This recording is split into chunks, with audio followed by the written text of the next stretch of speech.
Good morning everyone. आज हम discuss करेंगे स्टूल एग्जामिनेशन में मेथड ऑफ स्टूल एग्जामिनेशन। इसमें आपको पता ही होगा कि मेथड होती हैं, तीन तरह की मेथड होती हैं। कौन कौन सी? एक होती है फिजिकल, दूसरी होती है माइक्रोस्कोपिक,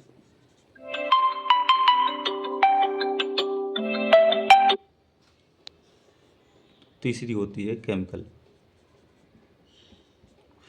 मेथड कौन कौन सी होती हैं? तीन होती हैं। फिजिकल होती है, माइक्रोस्कोपिक होती है, केमिकल होती है। इसमें जो फिजिकल होती है तो इसमें क्या करते हैं हम लोग, इसे फिजिकल कैरेक्टरिस्टिक देखकर बता सकते हैं, मतलब आँखों से या फिर देखकर ही बता सकते हैं। आँखों, स्मेल, ऐसे चीज़ों को देखकर हम इसको बता सकते हैं कि स्टूल में कुछ एबनॉर्मलिटी तो नहीं है। माइक्रोस्कोपिक में माइक्रोस्कोप का यूज करेंगे और केमिकल में हम केमिकल का यूज करेंगे। तो आज हम इस क्रम में पढ़ने जा रहे हैं क्या? सबसे पहले पढ़ेंगे फिजिकल मेथड। फिजिकल मेथड की बात की जाए तो फिजिकल मेथड में हम लोग क्या क्या पढ़ेंगे? फिजिकल मेथड में पढ़ेंगे हम लोग कलर, फिर पढ़ेंगे कंसिस्टेंसी मतलब कलर में रंग पता है कैसा है, कंसिस्टेंसी मतलब गाढ़ापन कैसा है, गाढ़ा है कि पतला है। इसके बाद देखेंगे अमाउंट, मतलब कितनी मात्रा में आ रहा है। फिर पढ़ेंगे ओडोर। ओडोर की बात की जाए तो ओडोर क्या होता है? ये होती है गंध, स्मेल, कैसा हो, स्मेल कैसी है। फिर देखेंगे कि ब्लड में इसमें म्यूकस या ब्लड तो नहीं है। क्या क्या पढ़ेंगे हम? अगर फिजिकल एग्जामिनेशन की बात की जाए तो फिजिकल एग्जामिनेशन में हम लोग पढ़ते हैं ऐसी चीज़ें जो हम आँखों से देखा जा सके, जैसे कलर, गाढ़ापन, कंसिस्टेंसी कैसी है उसकी, फिर अमाउंट कितनी मात्रा में, कहीं ज़्यादा तो नहीं आ रहा है, कहीं बिल्कुल तो नहीं निकल रहा है, इससे बोलते हैं कि लैट्रिन जाम हो गई है, या फिर उसकी स्मेल कैसी है, फिर ब्लड और म्यूकस कैसा आ रहा है। इन सब चीज़ों की स्टडी हम देखेंगे। ठीक, सबसे पहले अगर हम बात की जाए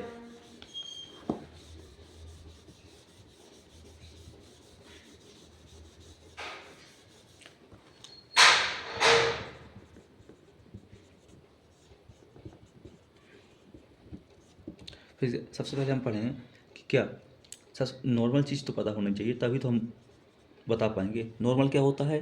अगर स्टूल की नॉर्मल कलर की बात की जाए तो नॉर्मल कलर क्या होता है अपना? ब्राउन होता है। अगर स्टूल ब्राउन है तो क्या हम मानेंगे? ये नॉर्मल है। और अमाउंट की बात की जाए तो अमाउंट कितना होना चाहिए? 100 से 200 ग्राम पर डे, मतलब एक दिन में कितना होना चाहिए? 100 से 200 ग्राम। अगर 100 से कम है तो हमें कोई बीमारी है, कोई हमारी एबनॉर्मलिटी है। अगर 200 ग्राम से ज़्यादा है तो भी हमें कोई एबनॉर्मलिटी है। जैसे 100 ग्राम है से कम है तो बहुत बार हो जाता है ना कि बच्चों में लैट्रिन ही नहीं लग रही है। और 200 ग्राम से ज़्यादा हो जाता है तो बहुत खाना पच ही नहीं रहा है, पूरा जो खा रहे हैं निकल जा रहा है। और वाटर की बात की जाए तो 70 से 75% वाटर पाया जाएगा। अगर इससे ज़्यादा पाया जाएगा तो क्या हो जाएगा? 10 लगे होंगे, तो हम लोग एबनॉर्मलिटी पहचानेंगे। अगर पीएच की बात करें तो 6 से 7.5% इसका नॉर्मल पीएच होता है। 6 से 7.5 कितना होता है पीएच? 6 से 7.5। अगर आरबीसी की बात की जाए कि स्टूल में आरबीसी रहती है कि नहीं रहती, तो नहीं रहती हैं, जबकि डब्ल्यूबीसी कुछ मात्रा में रहती हैं। एपिथेलियल सेल होता है, क्या होता है? ये थोड़ी सी प्रेजेंट होती हैं।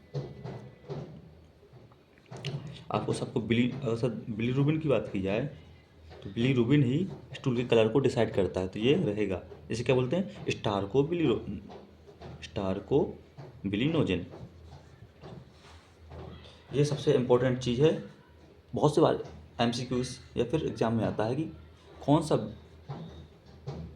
ये बिलिरुबिन या फिर कौन सी चीज़ स्टूल के कलर को डिसाइड करती है, तो क्या है? स्टार को बिलिनोजन। ये आपको नॉर्मल चीज़ पता चल रही है। अब फिजिकल एग्जामिनेशन के अंतर्गत दो तीन चीज़ यहीं से देख लेते हैं क्या? जैसे अमाउंट तो जैसे बता ही दिया है कि अगर 100 से 200 ग्राम है तो वो नॉर्मल है, कलर ब्राउन होगा। अगर पानी की बात की जाए तो वाटर 75% तक होगा। पीएच 6 से 7.5%, पीछे पीछे पीएच है तो 6 से 7.5 के बीच होगा। अगर आरबीसी की बात की जाए तो वह प्रेजेंट नहीं होगी, डब्ल्यूसी प्रेजेंट होगी। एपिथेलियल सेल है तो वह भी प्रेजेंट होगी। और इसके कलर कौन डिसाइड करेगा? इसके स्टार को बिलिनोजन इसे डिसाइड करेगा। चलो, अब इसके बाद हम लोग, ये नॉर्मल चीज़ें हैं। अगर इसके अलावा अगर नॉर्मल सी कुछ चीज़ें हट कर दिखती है तो उसका बोलते हैं हम लोग एब नॉर्मलिटी। उसे ही हम लोग क्या बोलते हैं? पैथोलॉजी में पढ़ते हैं। अब हम कलर पढ़ेंगे। अगर स्टूल का कलर कैसे, मतलब बीमारी पता चल रही है, अगर ब्राउन कलर है तो क्या है? नॉर्मल है। अगर इसके बाद कभी स्टूल का कलर अगर ब्लैक आ रहा है, आपने बहुत बार भी देखा होगा, तो ब्लैक जब आता है तो इसका मतलब है या तो आपने कोई आयरन का सप्लीमेंट लिया है। जब आयरन की गोली वगैरह खाते हैं तो उसके बाद अब जो मॉर्निंग की जो ये होती है, लैटरिन होती है, वो ब्लैक आती है। अगर आयरन की सप्लीमेंट नहीं लिया है तो आपको क्या है? जीआई ट्रैक में, अपर जीआई ट्रैक में, स्पेशली उसमें अपर जीआई ट्रैक में ब्लीडिंग हो रही है। कुछ मतलब ऐसी बीमारी है जिसके कारण अपर जीआई ट्रैक में आपको ब्लीडिंग हो रही है। अगर इसका कलर रेड आ रहा है, आपका स्टूल रेड है, तो इसका मतलब है अगर लोअर जीआई ट्रैक है, इसमें कुछ एबनॉर्मलिटी है जिसके कारण क्या है? ब्लीडिंग हो रही है। इसमें याद रखना कि अपर और ब्लैक और रेड, ब्लैक अगर स्टूल है तो ऊपरी पार्ट में ब्लीडिंग हो रही है, और रेड है तो निचली पार्ट में। अपर जीआई ट्रैक में ब्लीडिंग हो रही है तो स्टूल का कलर ब्लैक आएगा। अगर लोअर जीआई ट्रैक में ब्लीडिंग हो रही है तो इसका कलर रेड आएगा। लेकिन एक सवाल ये है कि अगर सर चाहे ऊपरी जीआई ट्रैक में इन्फेक्शन हो या फिर नीचे हो, निकलता दोनों में ब्लड ही है, लेकिन जो स्टूल का कलर है वो अलग क्यों आ रहा है? क्योंकि अगर सर अपर जीआई ट्रैक में जब ब्लड निकलता है, वो इंटेस्टाइन से होते हुए एनस के माध्यम से जब बाहर निकलता है, तो इसमें जो जो ब्लड का कलर डिसाइड करने वाला फैक्टर हीम होता है, इसका क्या हो जाता है? एब्जॉर्प्शन हो जाता है, इसे अवशोषित कर लिया जाता है, इसलिए क्या हो जाता है? ब्लैक हो जाता है। जबकि रेड इंटेस्टाइन में ही किसी के कारण ब्लीडिंग होती है, इंटेस्टाइन में ही ब्लीडिंग होती है, जिसका ब्लड का एब्जॉर्प्शन नहीं हो पाता है, डायरेक्ट निकल जाता है, इसलिए जो अपनी स्टूल होती है वो रेड कलर की होती है। अगर इसके बाद अगर किसी की ग्रीन स्टूल आ रही है, जो ग्रीन है, अगर ग्रीन स्टूल आ रहा है तो इसका मतलब क्या है? रैपिड ट्रांजिशन हो रहा है इंटेस्टाइन में, मतलब आपको क्या हो गया है? डायरिया हो। इसके बाद अगर सर येलो आ रहा है तो इसमें क्या है? स्टूल में आपका जो एक्सेसिव फैट है, मतलब जो फैट है वो उसका क्या है? सही से पाचन नहीं हो रहा है। इसको हम लोग क्या बोलते हैं? इसको बोलते हैं स्टीटी STETORRHEA, स्टीटीटोरिया। इसमें क्या हो सकती है? आपको सीलियक डिसीज हो सकती है या फिर पैनक्रियाटिक्स हो सकती है। अगर आप कोई को ऑरेंज स्टूल आ रही है, ऑरेंज तो वैसे तो नॉर्मल है स्टूल, या आपने कुछ ऐसा चीज़ खाई, जैसे ऐसा कोई फूड खाया है फिर, या फिर स्वीट पोटैटो वगैरह खाई है, या बीटा कैरोटीन सप्लीमेंट खाए हैं, बीटा कैरोटीन सप्लीमेंट खाया है तो हो रहा है। अब इसके बाद हम कलर के बाद हम बात करेंगे कंसिस्टेंसी की। कंसिस्टेंसी मतलब गाढ़ापन। तो कंसिस्टेंसी मेनली हम लोग देखते हैं कि नॉर्मल जो स्टूल होती है उसकी कंसिस्टेंसी कैसी होती है?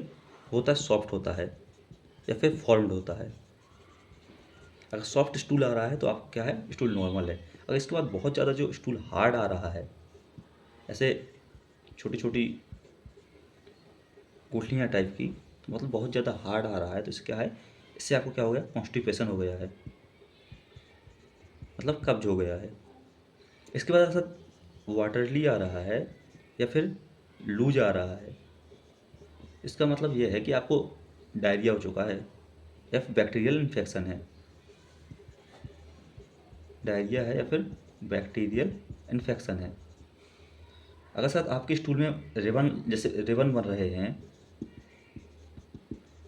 रिबन लाइक आ रहा, रिबन बन स्ट्रक्चर बनकर आ रहा है, तो इसका मतलब ये है जो आपका जो कोलोन है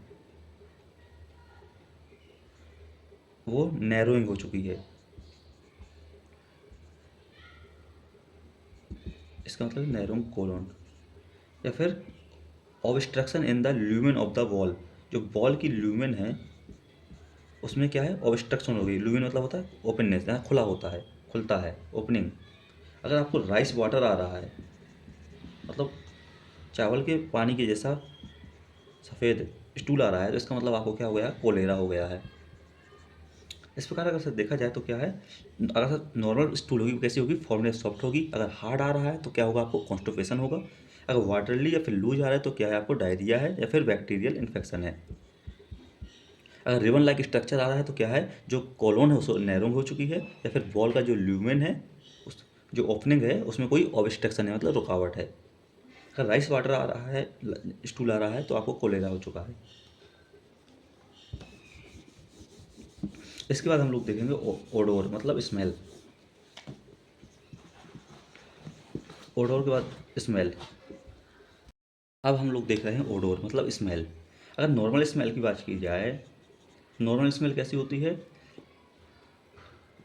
माइट स्मेल, मतलब गंध युक्त होती ही है, लेकिन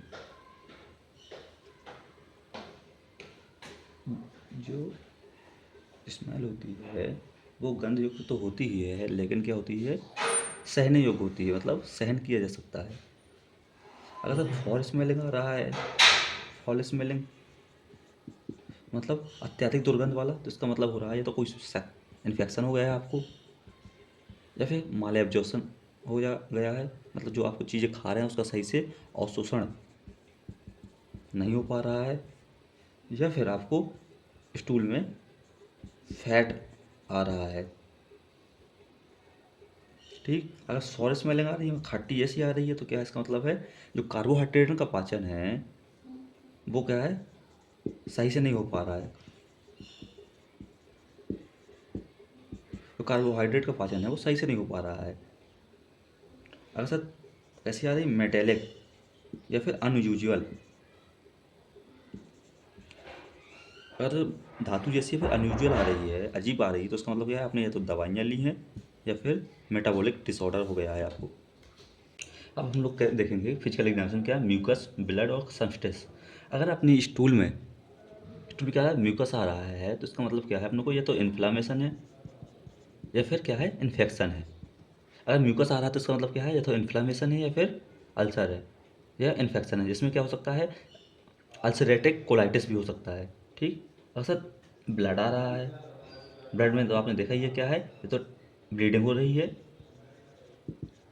अपर जीआई ट्रैक में या फिर लोअर जीआई ट्रैक में।